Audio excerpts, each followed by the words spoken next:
এই যে লঘিষ্ঠ মান নির্ণয় করো যে প্রশ্নটা আসছে, এরপরে আরেকটা আসছে দেখো, এই লঘিষ্ঠ গরিষ্ঠ কিন্তু শুধু কলেজ পর্যায়ে সিলেবাসে। এখানে এই যে অঙ্ক, মূলত এই অঙ্কগুলা পারার জন্য তোমাকে এই ডিফারেন্সিয়েশনটা একটু একটু বুঝতে হয়, মানে ক্লিয়ার থাকলে হয়। এসএসসি লেভেলের ডিফারেন্সিয়েশন, তারপরে লগ লন ই, এই প্রয়োগগুলো একটু ক্লিয়ার থাকতে হয়। আরেকটা হলো এই তোমার এখানে চরম মান লঘিষ্ঠ মান, এটার জন্য আমাদের দুই তিনটা কথা, সেই এসএসসি লেভেলের ফর্মুলাটাও এখানে প্রযোজ্য। আমি কথাটা একটু বলে নিই। ধরো আমাকে যদি বলে যে লঘিষ্ঠ নির্ণয় বা গরিষ্ঠ নির্ণয় বা চরম মান নির্ণয় যাই বলো, আমরা প্রথম ধাপে ধরো চরম মানের বিষয় আলোচনা, চরম মান প্রথম ধাপে আমরা কি বাইর করব, এফ প্রাইম এক্স, অর্থাৎ একবার ডিফারেন্সিয়েশন, এটা ইজ ইকুয়াল টু 0 লিখে এক্স এর মানগুলো বাইর করব। তারপর আমরা সেকেন্ড ডিফারেন্সিয়েশন করব, করার পরে এখান থেকে যে এক্স এর মান ধরো আসলো, আমি সংক্ষেপে বলতেছি, ধরো এ বি আসলো, তো এ বি আসার পরে এই সেকেন্ড ডিফারেন্স করার পর আমরা এখানে এর মানটা বসাইলাম, বসানোর পর এটা ধরো এই গ্রেটার দ্যান 0 আসলো। একটু পরে আমি অঙ্ক করে দেখাচ্ছি। তাহলে গ্রেটার দ্যান 0 আসা মানে হলো এই বিন্দুতে তোমার এই ফাংশনের লঘিষ্ঠ মান বিদ্যমান, লঘিষ্ঠ মান আছে। আবার ধরো বি বসাইলাম, এখানে বি বসানোর পরে লেস দেন 0 আসলো, তার মানে এই তোমার বি বিন্দুতে গরিষ্ঠ মান বিদ্যমান মানাস, মানে এটা হলো বিন্দু টেস্ট করা। তাহলে এ বিন্দুতে লঘিষ্ঠ মান আছে, এটা কিন্তু লঘিষ্ঠ মান নয়। আবার বি বিন্দুতে গরিষ্ঠ মান আছে, তাহলে মানটা কোথা থেকে আসবে? তাহলে এ বিন্দুতে লঘিষ্ঠ মান আছে, অর্থাৎ ওই যে আমার মূল যে ফাংশন এফএক্স দেওয়া থাকবে এইখানে নিয়ে বসাইলে ক্যালকুলেশন করলে যে রেজাল্টটা আসে সেটা হবে আমার লঘিষ্ঠ মান। আবার এই যে বি বিন্দুতে গরিষ্ঠ মান বিদ্যমান, সেই বিটা আমার মূল ফাংশনে নিয়ে বসালে যে ফলাফল আসবে সেটা হলো গরিষ্ঠ মান। এটুক কথা যদি তুমি মনে রাখো, এই নিয়মের যে অঙ্ক তোমার পরীক্ষা আসবে তুমি হেসে খেলে দিতে পারবে। এখানে কিন্তু 10 মার্কের জন্য আসে দুইটা প্রশ্ন, 4টিখানি কথা নয়, কিন্তু বিষয়টা উপলব্ধি করো, যেখানে 1 মার্ক 2 মার্ক 3 মার্কে এই প্রতিযোগিতামূলক পরীক্ষার জন্য বিশাল ফ্যাক্টর। সেখানে এতটুকু সহজ কথা যদি তুমি ফিল করতে পারো এসএসসি লেভেলের বিষয়টা, তাতেই কিন্তু তোমার হয়ে যাচ্ছে। যাই হোক, কথা আর বলবো না, চলে যাচ্ছি। এই বেসিক বিষয়টা তুমি একটু মাথায় ইনস্টল করো, এখন না পারলে পরে আমার ক্লাস শেষ হলে তুমি প্রয়োজন একটা স্ক্রিনশট রাখো, পরবর্তী তুমি একটু ভাবো। আর তুমি তো এগুলো জানোই, জাস্ট হলো একটা হলো তুমি জানো, আর একটা হলো মাথায় গোছাই গাছাই তুমি মাথার মধ্যে ইনস্টল করে রাখা, সময় মতো এটাকে প্রয়োগ করা। তো আমাদের এখানে আমার এটা আগের প্রশ্নটা ছিল আমাদের 17তম 11 এর ক, এখন যেটা আছে এটা হলো 11 এর খ। আমাদের যে ফাংশনটা দিছে, মনে করি আমি একটু ধরে নিচ্ছি, বলছি লঘিষ্ঠ মান নির্ণয় করো। আচ্ছা, লঘিষ্ঠ সবসময় কিন্তু এরকম বলবে না, অনেক সময় বলবে যে চরম মান নির্ণয় করো। লঘিষ্ঠ মান নির্ণয় করো। তাহলে আমাদের যে ফাংশনটা দিছে আমি ধরে নিতেছি আমাদের সেই ফাংশনটা দেওয়া, বা ধরি fx, তুমি ইচ্ছে করলে y ধরতে পারো, fx is equal to x by ln x। এখন তোমার ছোটবেলার যে d of dx u by b সূত্রটা তুমি পড়েছো, এখন এই সূত্র যদি তোমাকে আবার মনে করাই দিতে হয় তাহলে এটা হলো আমার দুর্ভাগ্য। এই সূত্র তো তোমরা সবাই পারো। তাহলে ধরো u by b v square v d of dx u minus u d of dx v, কত সুন্দর, কত সহজ। এই সূত্রটা আমাদের এখানে প্রয়োগ হবে, কারণ কেন, বিষয়টা হলো আমরা তো ফার্স্ট ডিফারেন্সিয়েশন করব এখন। তো ওই যে আমি বলছিলাম আমার মূল কাজটা হলো ফার্স্ট ডিফারেন্সিয়াল করে সেখান থেকে আমাদের চরম মানের শর্তটা অ্যাপ্লাই করা। তাহলে আমি ফার্স্ট ডিফারেন্সিয়েশন করতেছি, অর্থাৎ f প্রাইম x, অর্থাৎ একবার ডিফারেন্সিয়েশন। তাহলে এটা হলো আমার v square v d of dx u minus u d of dx v, u বলতে হলো x, v বলতে হলো ln x। তোমাদের মনে কোনো কষ্ট আছে কিনা, আমি যে ক্লাস নিচ্ছি বা বুঝাচ্ছি কোনো অসুবিধা হচ্ছে কিনা আমাকে অবশ্যই জানাবে। তোমাদের কোনো কথা থাকলে সাথে সাথে কাউন্টার দিবে, কারণ তোমাদের কথা কিন্তু তোমাদের কথাগুলো কিন্তু আমি এখানে দেখতেছি আলাদা আরেকটা স্ক্রিনে। তাহলে এখানে 2 মেন রেঞ্জের আরো শর্ট করা যায় কি, সেটা তোমার টেকনিক্যালি তুমি বাইর করতে পারলে শর্ট করতে সমস্যা কি। আচ্ছা ডোমেন রেঞ্জ তো আমি একেবারে সংক্ষেপে শিখেছি, একেবারে সংক্ষেপে, আমার থেকে সংক্ষেপে আমার মনে হয় কেউ করায় নাই। ln x হোল স্কয়ার, তাহলে এখানে ln x d of dx x x এর ডিফারেন্সিয়েশন। তোমরা অনেকে বলবা, হয়তো ভাববে যে ক্লাসের ফাঁকে ফাঁকে আমি কার সাথে কথা বলি, কি কথা বলি। আমি ওই যে তোমাদের কমেন্ট বক্স পড়ে ফাঁকে ফাঁকে অনেকের কথার উত্তর দেওয়ার চেষ্টা করি আর কি। d অফ dx x হলো 1। আচ্ছা এখানে x, এখানে d of dx ln x সরাসরি সূত্র 1/x। তাহলে এই x x কাটা, x x কাটা, কাটা গেলে আমাদের কি থাকে, থাকে হলো এখানে একটা 1 থাকে, আর কিছু থাকে না। আমরা এখন সরাসরি যে সহজ calculation ln x 1 - x divided by ln x whole square, তাহলে এখানে কিন্তু আমাদের f প্রাইম x আছে ln x - 1 হোল স্কয়ার। এখন এই যে ফার্স্ট ডিফারেন্সিয়েশন করলাম, এই ফার্স্ট ডিফারেন্সিয়েশন আমাদের লাগবে। এখন আমরা সাথে সেকেন্ড ডিফারেন্সিয়েশনটা করে ফেলি। সেকেন্ড ডিফারেন্সিয়েশনটা যদি করি তাহলে f ডাবল প্রাইম x, তাহলে এখানেও একইভাবে এটা এই u বলতে ln x - 1 আর v বলতে ln x whole square, u বলতে ln x - 1 আর v বলতে ln x - 1 হোল স্কয়ার। আশা করি কথা বুঝতেছো। এখন তাহলে আগের নিয়মে আমরা অ্যাপ্লাই করে দিচ্ছি। এই ln x হোল স্কয়ার এটাকে আমরা ln x হোল স্কয়ার তার উপরে কিন্তু স্কয়ার, অর্থাৎ এটা হলো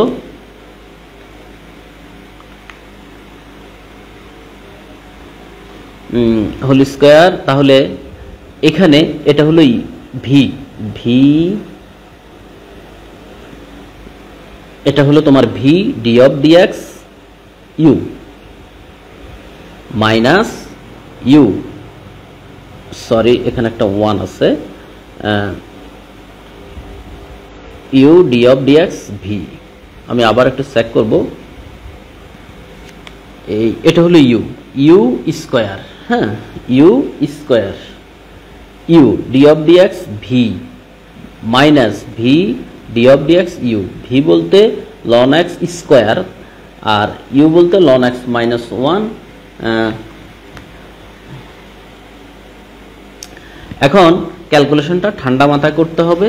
এখানে ln x হোল স্কয়ার মানে আমরা এটাকে লিখতে পারি ln x whole square to the power 4, এখানে ln x square d of d x ln x অর্থাৎ 1/x। তাহলে আমি একবারে লিখি 1/x আর 1 রে করলে 0, 1 রে করলে 0 মাইনাস ln x - 1 আর ডি অফ ডিএক্স। এখানে আমরা যদি এটাকে বলি x স্কয়ার, x স্কয়ার মানে 2x, x কোনটাকে ধরছে ln x কে, তাকে আবার ফাংশন করলে 1/x। ওকে প্রিয় শিক্ষার্থীবৃন্দ, একটা বিষয় খেয়াল করো, এখানে আমাদের যে নিচে আছে ln x two the power 4 আর উপরে আছে ln x একটা আছে, এখানে আমাদের একটা ln x, এই যে ln এর উপরে যে স্কয়ার আছে এটাকে ইচ্ছা করলে আমরা সহগ বানাই ফেলতে পারি। যাই হোক আমি পরের পেজে চলে যাচ্ছি।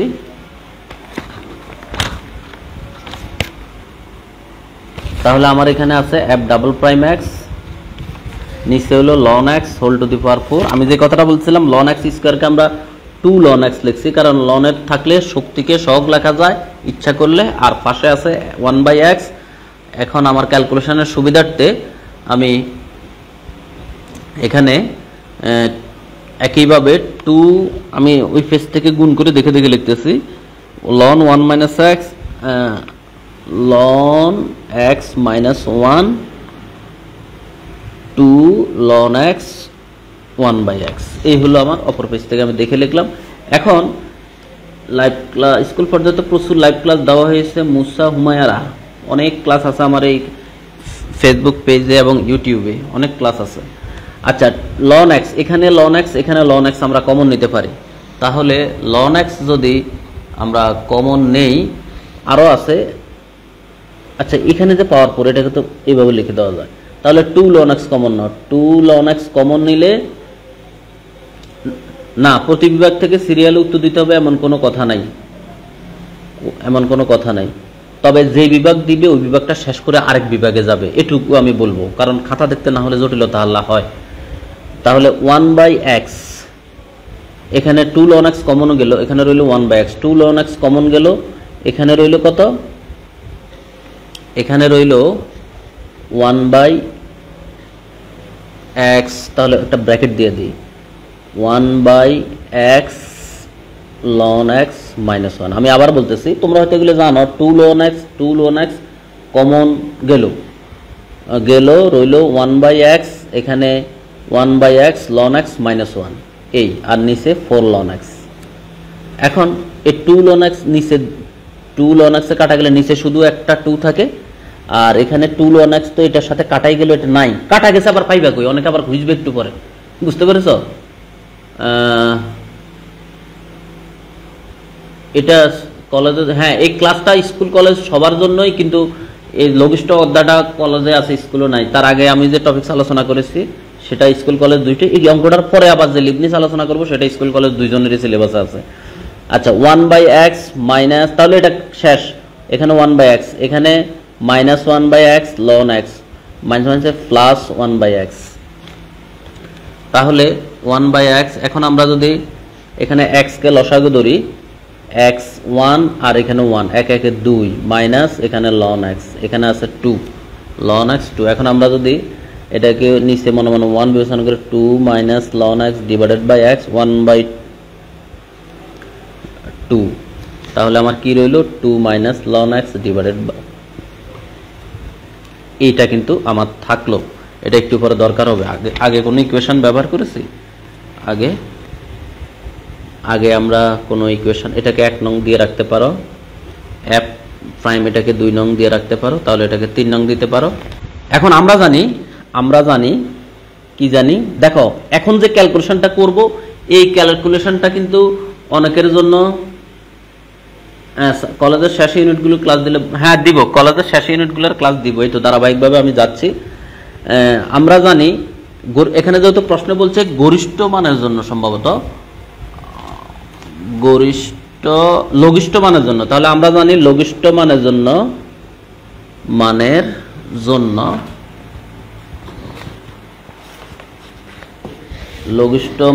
জন্য f prime x is equal to 0, এটা আমরা সূত্র হিসাবে জানি, এটা কিন্তু সূত্র।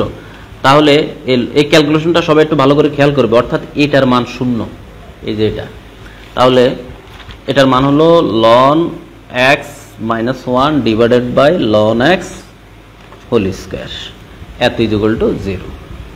এখান থেকে ln x whole square 0 সাথে গুণ করলে 0, অর্থাৎ ln x minus 1 is equal to 0, ln x is equal to 1। তাহলে এখান থেকে আমরা লিখতে পারি e to the power ln x is equal to e to the power 1, অর্থাৎ উভয় পক্ষে আমরা e প্রয়োগ করলাম। জনে সর্দার ধন্যবাদ। e কাটা দিলে আমরা e to the power ln, মানে e to the power ln x সমান x, এটা আমরা সবাই জানি, এটা মান e to the power ln x সমান x, R e to the power 1 মানে e। তাহলে x এর মান কত পাইলাম, e, এই x এর মান কত পাইলাম e। আবার খেয়াল করো কিভাবে ক্যালকুলেশনটা করেছি, এরকম ক্যালকুলেশন তোমার সামনে পরীক্ষা পড়লে তুমি কিভাবে করবা। সবসময় কিন্তু সাদা সিধে ক্যালকুলেশন থাকবে না, অনেক সময় ছোট্ট ক্যালকুলেশন কিন্তু ঝাঁজ বেশি থাকে। তো x এর মান e বের হইল, এই x এর মান e আমরা সেকেন্ড ডিফারেন্সিয়েশনে বসাবো।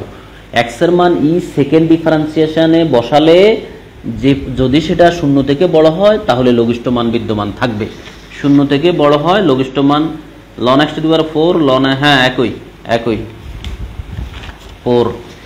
তাহলে এখন আমরা এই 3 নং থেকে পাই f ডাবল প্রাইম, 3 নং কোনটা, এই যে এটা f ডাবল প্রাইম e, অর্থাৎ x এর মান e সমান আমাদের আসলো হলো এটা 3 নং সমীকরণ, 3 নং 2 minus ln x 2x, 2 minus ln x এর মান e আর নিচে আছে 2 ইন্টু e। ln এর মান 1 মোটামুটি আমরা সবাই মুখস্থ জানি, না জানলে সাইডে দিয়ে নোট করে রাখো। তাহলে 2 মাইনাস 1 ডিভাইড বাই 2e, 2 থেকে 1 গেলে 1, 2e। এখানে কিন্তু কোনো নেগেটিভ চিহ্নের অস্তিত্ব নাই। তাছাড়া তোমরা কিন্তু সবাই জানো e এর মান 2.71, আরও সামথিং আছে, অর্থাৎ এটা একটা পজিটিভ ভ্যালু। অর্থাৎ আমি যদি বলি এই মানটা 0 থেকে বড়, কেউ হয়তো কোনো আপত্তি করবে না। 0 থেকে ছোট কখন হবে? যদি কোনো মাইনাস চিহ্ন আসতো। অর্থাৎ আমরা বলতে পারি, অর্থাৎ x = e বিন্দুতে প্রদত্ত ফাংশনের লঘিষ্ঠ মান বিদ্যমান। তাহলে লঘিষ্ঠ মানটা আমরা এখন নির্ণয় করব। অতএব লঘিষ্ঠ মান, গরিষ্ঠ বললে এটা লেস দেন আসতো, এতটুকুই, আর কিচ্ছু না। অতএব লঘিষ্ঠ মান আমরা বের করি, মানটি নির্ণয় করি কোথায় থেকে? অতএব x = e, 1 নং সমীকরণে x = e 1 নং সমীকরণে বসিয়ে পাই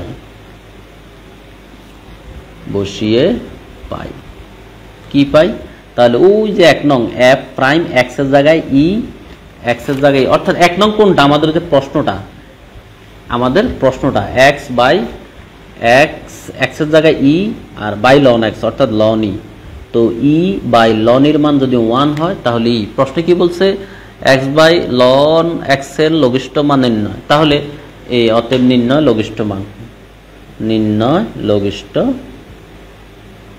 মান ই, এটাই হলো আমার। অনেক সময় প্রশ্নে বলবে প্রমাণ করো যে এত ফাংশনের লঘিষ্ঠ মান ই, এটা প্রমাণ করো। তখন কিন্তু একই কথাবার্তা, নতুনত্ব কিছু নাই। প্রিয় শিক্ষার্থীবৃন্দ, তাহলে আমরা এই লঘিষ্ঠ মানের নিয়মের অঙ্ক করে ফেলছি। আরো একটা অঙ্ক আছে আমাদের 12 এর খতে। এখন আমরা চলে যাচ্ছি তোমার 100তম প্রভাষক নিবন্ধনের প্রশ্নের বিভাগের 12 এর খ, অর্থাৎ আমাদের যে লঘিষ্ঠ মান নির্ণয়ের আরো একটা প্রশ্ন আছে এখানে। যে এখানে প্রশ্নটার মধ্যে অনেকে এই প্রশ্নটা দেখে মনে করবে কি না কি, কিন্তু এটা একেবারে মেইন বইয়ের একটা সহজ অঙ্ক আসছে। এই প্রশ্নটা এর আগে অনেকবার জাতীয় বিশ্ববিদ্যালয়ের বিভিন্ন পরীক্ষায় এসেছিল। এখানে প্রত্যেকটা প্রশ্নে জাতীয় বিশ্ববিদ্যালয়ের পরীক্ষা আসা, আর এই প্রশ্নটা কিন্তু আরো কয়েকবার আসছে নিবন্ধনে। এই প্রশ্নটা y = 2x³ - 6x² - 18x + 7 এর বৃহত্তম বা ক্ষুদ্রতম। আচ্ছা, এই কথার অর্থ হলো যে একটু আগে আমরা বলছি না লঘিষ্ঠ এবং গরিষ্ঠ একই কথা, মানে বৃহত্তম আসে না ক্ষুদ্রতম আসে সেটা আমাদেরকে বলে দেয় নাই। এই পর্যন্ত গেল। এখানে কিন্তু এই পর্যন্ত একটা প্রশ্ন, এবং বক্রতা বিন্দু নির্ণয় করুন। আসলে প্রশ্নটা হলো কি, লঘিষ্ঠ গরিষ্ঠ মান নির্ণয় করতে বলছে, বক্রতা বিন্দু নির্ণয় করতে বলছে। মূল প্রশ্নটা কিন্তু এটাই, এত এর বৃহত্তম, ক্ষুদ্রতম এবং বক্রতা বিন্দু সমূহ নির্ণয় করো। পুরোটা লাইনে একত্রে বলে ফেলছে আর কি, নির্ণয় করুন। আচ্ছা, বক্রতা বিন্দু নির্ণয় করতে গেলে ডবল ডিফারেন্সিয়েশন শূন্য হবে, আমি একটু পরে বলতেছি। এরপর দেখাও যে বক্রতা বিন্দু বৃহত্তম ক্ষুদ্রতম বিন্দুর মাঝখানে অবস্থিত। এই প্রশ্নটা আমি আগে একটু ক্লিয়ার করে দিই। এই প্রশ্নটার সাথে কিন্তু তোমাদের এই মডেলের আরো অঙ্কের ভবিষ্যৎ জড়িত, তাই না? প্রথম কথাই হলো আমাকে যেটা বলছে যে 12 এর খ, যে কথাটা বলছে যে ক্ষুদ্রতম বা বৃহত্তম মান নির্ণয়, অর্থাৎ ক্ষুদ্রতম বা বৃহত্তম মান নির্ণয়ের আমরা যে ফর্মুলাগুলো শিখেছি সেই ফর্মুলাটাও এখানে অ্যাপ্লাই করে আমরা সরাসরি লঘিষ্ঠ বা গরিষ্ঠ মান নির্ণয় করব। মানে ক্ষুদ্রতম মানে হলো লঘিষ্ঠ আর বৃহত্তম মানে হলো গরিষ্ঠ। এরপরে বলছে বক্রতা বিন্দু নির্ণয় করো। বক্রতা বিন্দুর জন্য আমাদের যে শর্তটা, বক্রতা বিন্দুর জন্য আমাদের যে কাজটা হলো, বিন্দুর জন্য আমাদেরকে ওই যে d² of dx² = 0 ধরে যে মানটা আসবে এখান থেকে আমাদের বক্রতা বিন্দু বের হবে। এখন বক্রতা বিন্দু যদি তোমার 0 থেকে বড় হয় ছোট হয়, এখানে তোমার মেইন বই একটা কথা আছে। এই দেখো, আমি তোমাদেরকে দেখাই, এই অঙ্কটা একবার সরাসরি মেইন বই থেকে দিছি। এই দেখো, এই আসছে পরীক্ষায়। এখানে বৃহত্তম বা ক্ষুদ্রতম মাঝখানে এখানে আমাদের একটা বেসিক ফর্মুলা বইয়ের মধ্যে আছে। এই দেখো, দেখতেছো কিনা স্ক্রিনে? আমাকে জানাবে, তোমাদের কাছে ওই বইটা হয়তো আছে। এই যে dy of dx এর মান যদি তোমার ছোট হয়, এই dy of dx এর মান বৃদ্ধি পায়, অর্থাৎ স্পর্শকের ডাল বৃদ্ধি পায়, ফাংশন কনকেভ হবে, অর্থাৎ এই দিকে যাবে, উপরের দিকে যাবে। আর যদি ছোট হয় তাহলে নিচের দিকে যাবে। তো আমাদের যে বক্রতা মানটা এই তো এখানে আছে, আমাদের যে বক্রতার মানটা যদি এই দুইটার মাঝখানে থাকে তখন, অর্থাৎ আমাদের যে বক্রতা বিন্দুটা আছে সেই বিন্দুটা যদি আমাদের বৃহত্তম ও গরিষ্ঠ মানের মাঝখানে থাকে, আমি আবার বলতেছি, আমাদের যে বক্রতা বিন্দুটা আসবে ফলাফলে সেই বিন্দুটা যদি আমাদের বৃহত্তম মান এবং ক্ষুদ্রতম মানের মাঝখানে থাকে, আমরা বলে দিব ঠিক আছে, তো প্রমাণিত। মানে এই কথাটাই বলতে হবে মূলত, যে ঠিক আছে আমাদের যে ফলাফলটা আসছে বক্রতা বিন্দুর সেটা তো লঘিষ্ঠ গরিষ্ঠের মাঝখানে আছে, এটাই আমার জানতে চাইছে। এখানে কিন্তু নতুন করে তেমন কোনো ঝামেলা নাই। অনেকে মনে করবে অনেক কিছু, আসলে কিচ্ছু নেই। প্রশ্ন দেখে অনেকে কিন্তু মনে করবে যে লঘিষ্ঠ গরিষ্ঠের এত অঙ্ক শিখলাম, অথচ পরীক্ষায় কি আসলো, পরীক্ষা আসলে সোজাটাই আসছে, আপনি প্রশ্ন ধরতে পারেন নাই। তা আমি এখন এটা প্রমাণ করতেছি, মানে সমাধানটা করতেছি। তাহলে প্রশ্নটা আরেকবার দেখাই দিচ্ছি স্ক্রিনে, সবাই আমার সাথে একটু পড়ো প্রশ্নটা, দেখো পড়ো, অন্যদিকে মনোযোগ দিলে তো লাভ হবে না ক্লাস করে। y equal to 2x³ minus 6x² minus 18x plus 7 এর বৃহত্তম বা ক্ষুদ্রতম এবং বক্রতা বিন্দু সমূহ নির্ণয় করুন। বৃহত্তম, ক্ষুদ্রতম এবং বক্রতা বিন্দু সমূহ নির্ণয় করুন, এটা হলো মূল প্রশ্ন। এরপর বলছে দেখান যে বক্রতা বিন্দু বৃহত্তম ক্ষুদ্রতম বিন্দুর মাঝখানে। এটা বলছে দেখান যে, মানে আমরা দেখানোর দরকার হবে না, এমনিতেই যে বক্রতা বিন্দু বৃহত্তম ক্ষুদ্রতম মাঝখানে অটোমেটিক ফলাফল চলে আসবে, আমরা জাস্ট বলে দিব যে মাঝখানে আছে, পাইছি, প্রমাণিত, এতটুকুই কথা। ঠিক আছে? আচ্ছা, তোমাদের কোনো প্রশ্ন থাকলে আমি একটু দেখে নিচ্ছি। রুট এক্স এর কাজ, এটা কখনকার কথা? আচ্ছা, এখন ধন্যবাদ। আচ্ছা, নতুন করে আমি রিপ্লাই দেওয়ার মতো তেমন কোনো প্রশ্ন পাই নাই। ধন্যবাদ যারা যার কথা মতো আমি ধন্যবাদ দিছি, যে প্রশ্ন করছে সেই জানে।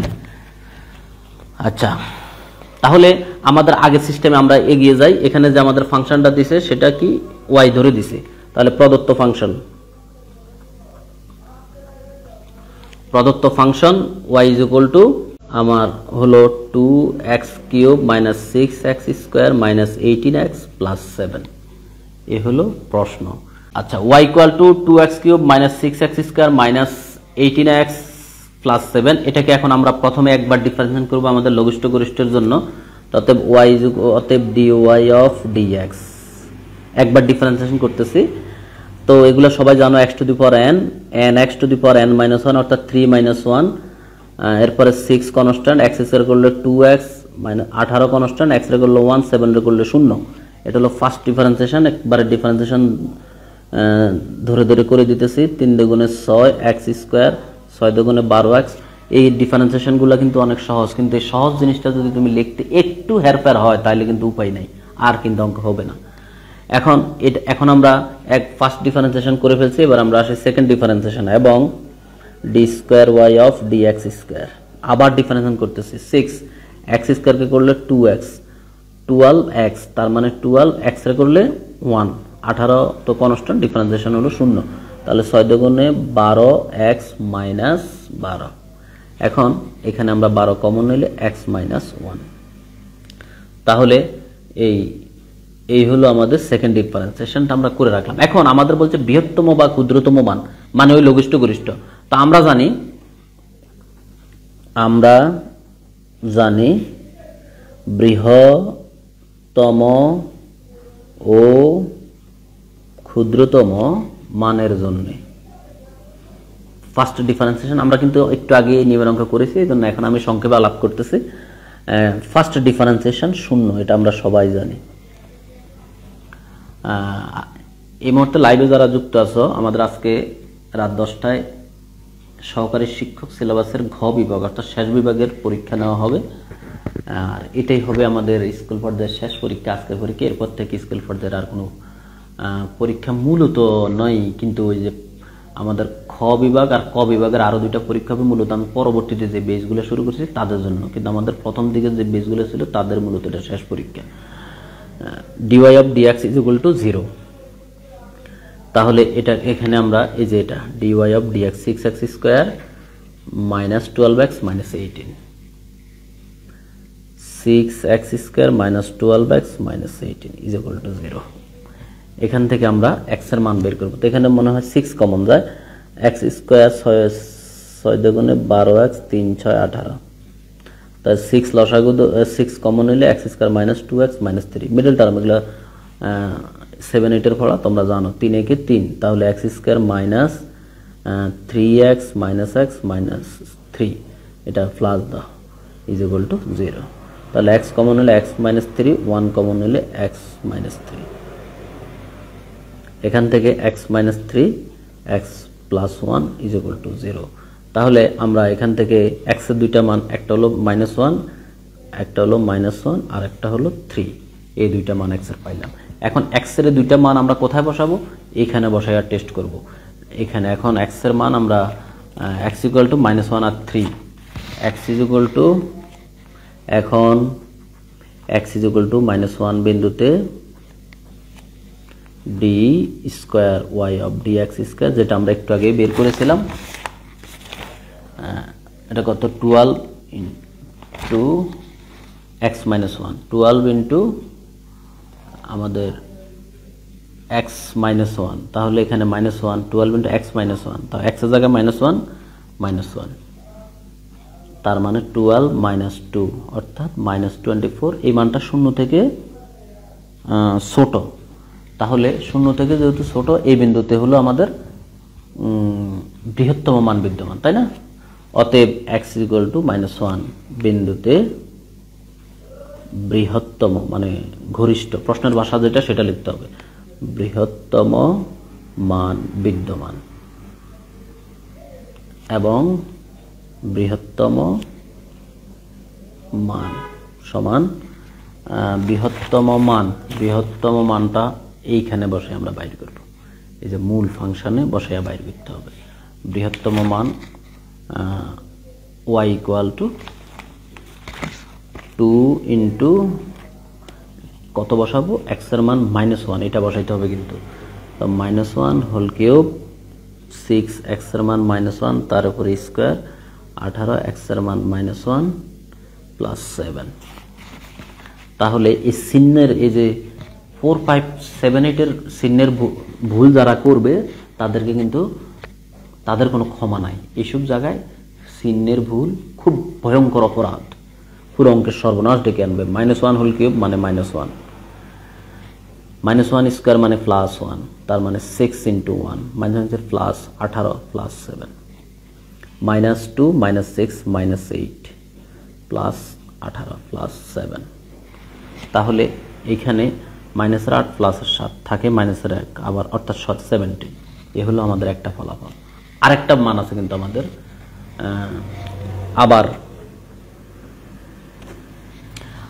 আরেকটা মান কি? x ইকুয়াল টু, আরেকটা বিন্দু পাইছিলাম x ইকুয়াল টু 1 বিন্দুতে, x ইকুয়াল টু 3 বিন্দুতে, x ইকুয়াল টু 3 বিন্দুতে D square Y of D X square এখানে বসাইতো। এই যে x -1 এখানে বসাইতেছি, 12 x এর জায়গায় হলো 3 -1,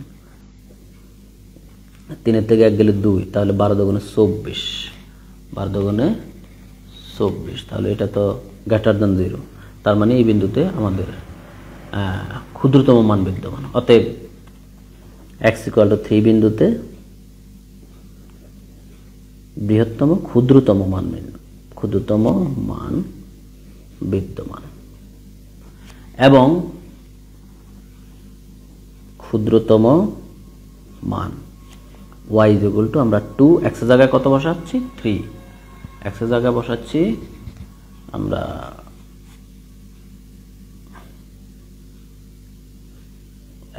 আমি কমেন্টগুলো একটু দেখে নিচ্ছি, কারো কোনো কমেন্ট আছে কিনা, কারো কোনো প্রশ্ন আছে কিনা, মূলত আমি সেটা একটু দেখে নিচ্ছি। না, এই মুহূর্তে কারো কোনো প্রশ্ন নাই।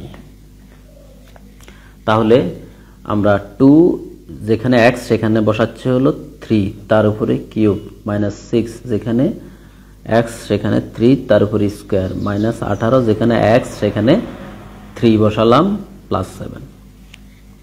তাহলে এইখানে আমরা পাচ্ছি হলো 2 3 3 9 3 9 27, 6 3 স্কোয়ার, তার মানে 3 3 9, 3 8 24, 4 হাতে 2, 3 1 3, 3 2 5, আবার মিলাও, 3 8 24, 4 হাতে হলো 2, হ্যাঁ ঠিক আছে। তাহলে 27 দুগুণে 7 দুগুণে 14, 4 হাতে 1 54, 6 নং 54, ওমা সব দেখি 54, তাহলে এই 54 কাটা, -54 থেকে 7 বিয়োগ করলে -47, এটা হলো আমাদের ক্ষুদ্রতম মান, এটা হলো আমাদের ক্ষুদ্রতম মান। এখন আমাদের অঙ্ক কিন্তু মূল অঙ্ক শেষ, এখন আরো একটা পার্ট দিছে, সেটা এই 5 মার্কের মধ্যে 3 মার্ক শেষ, আরো একটা পার্ট বলছে যে বক্রতা বিন্দু নির্ণয় করা। তো বক্রতা বিন্দুর জন্য এই সেকেন্ড ডিফারেন্সিয়েশন, এটাকে আমাদের 0 দিতে হবে। এগুলো কিন্তু সূত্র, এটা তুমি ভুলে গেলে চলবে না। এই যে বক্রতা বিন্দুর জন্য আমাদের সেকেন্ড ডিফারেন্সিয়েশন 0 দিতে হবে। এখন বক্রতা বিন্দুতে আবার বক্রতার বিন্দুতে d² of dx² = 0।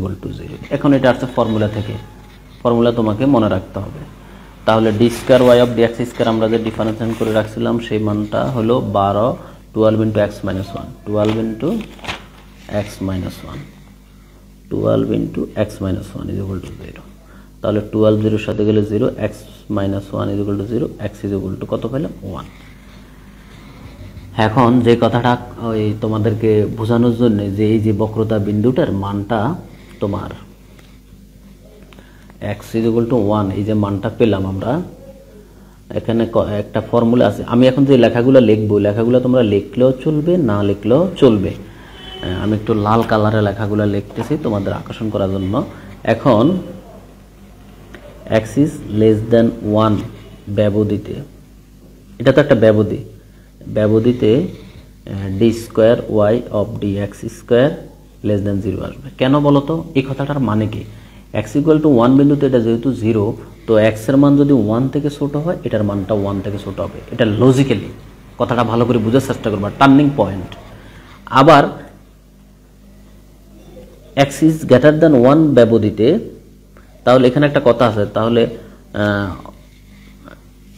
লাইনটা লিখে দিই।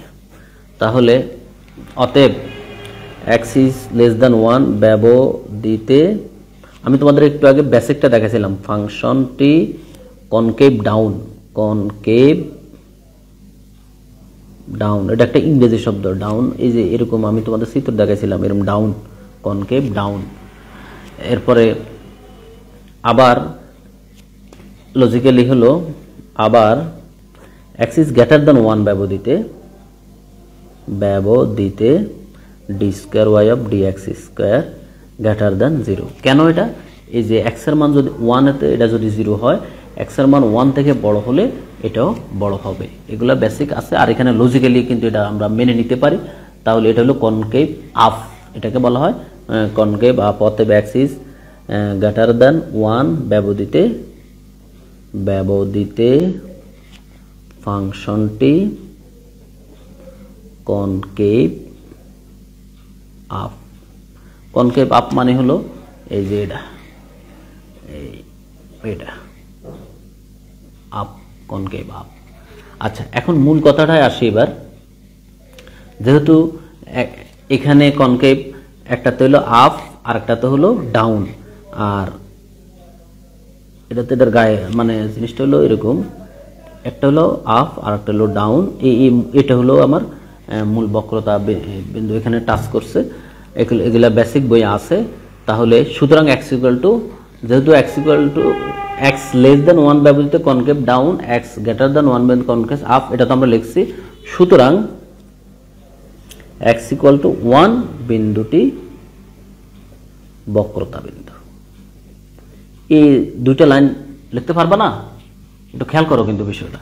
এখন যদি কোনো কারণে তুমি এই লাইনগুলা মিস করো, একটু লেখা যদি কোনো কারণে তোমার কাছে ঝামেলা মনে হয়, এই যে বক্রতা বিন্দু পাইছি না আমরা, সরাসরি আমি এখন যেটা বলবো সেটা বলে দিবা।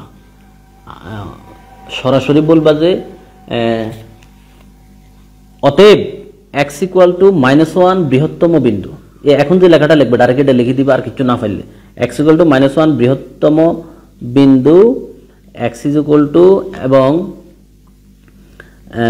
x = 3 ক্ষুদ্রতম বিন্দু। এই দেখো, এই দেখো x ইকুয়াল টু 1, আমরা এই যে x ইকুয়াল টু -1 বিন্দুতে আমরা বৃহত্তম মান পেয়েছিলাম, তারপরে x ইকুয়াল টু 3 বিন্দুতে আমরা ক্ষুদ্রতম মান পেয়েছিলাম। তাহলে এখন কি হলো, এবং x ইকুয়াল টু 1 বিন্দুতে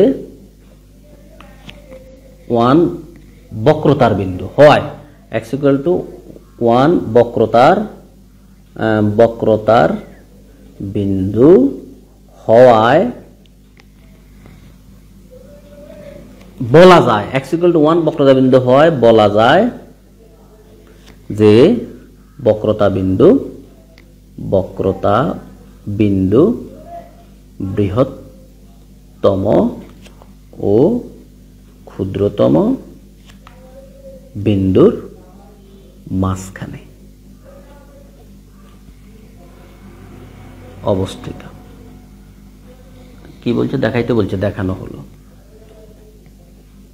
তোমরা কি বুঝতেছো কিনা, বুঝেছো কিনা আমাকে অবশ্যই একটু কমেন্ট করে জানাও।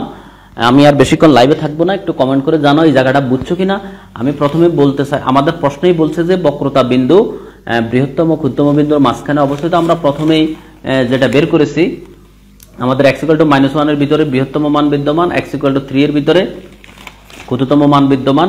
আমি যদি তোমাদেরকে সংখ্যা রেখায় দেখাই, এ ধরো 0, এ হলো ধরো -1, এ হলো 3, আর এ হলো 1। তো ধরো এ হলো বক্রতা বিন্দু, তাহলে দেখো তো এই দুইটার মাঝখানে আছে না, এই বৃহত্তম মানের বিন্দু, এই হলো ক্ষুদ্রতম মানের বিন্দু, আর এই হলো বক্রতা বিন্দু, মাঝখানে অবস্থিত। এই কথাটাই আমি বলছিলাম যে যদি তুমি কোনো কারণে এই ফর্মুলা, এই কথাটা হলো ফর্মুলা, x লেস দেন ভাবিতে এত 0 অর্থাৎ কনকেভ ডাউন, লেস হলো কনকেভ ডাউন, এটা হলো কনকেভ আপ, এই কথাটা লিখবা, লেখা উচিত। সুতরাং x ইকুয়াল, একটা হলো আপ একটা হলো ডাউন, আর ইজ ইকুয়াল টু 0 বিন্দুতে বক্রতা বিন্দু, তাহলে x ইজ লেস দেন 1, একটা হলো গ্রেটার দেন 1, আর একটা হলো x ইজ ইকুয়াল টু 1। এটা হলো আমাদের বইয়ের ফর্মুলা আছে, আমি প্রথমে বলেছি।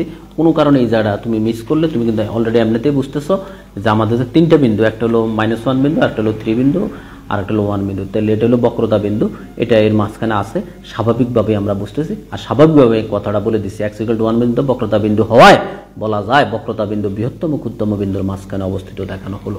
তোমাদের কোনো প্রশ্ন থাকলে, তোমাদের বুঝতে কোনো অসুবিধা হয়েছে কিনা আমাকে থাকলে বলো, তারপরে আমি আমাদের আজকের লাইভ ক্লাসটি শেষ করবো। এমনিতেই তোমাদের অনেক মূল্যবান সময় নিয়েছি।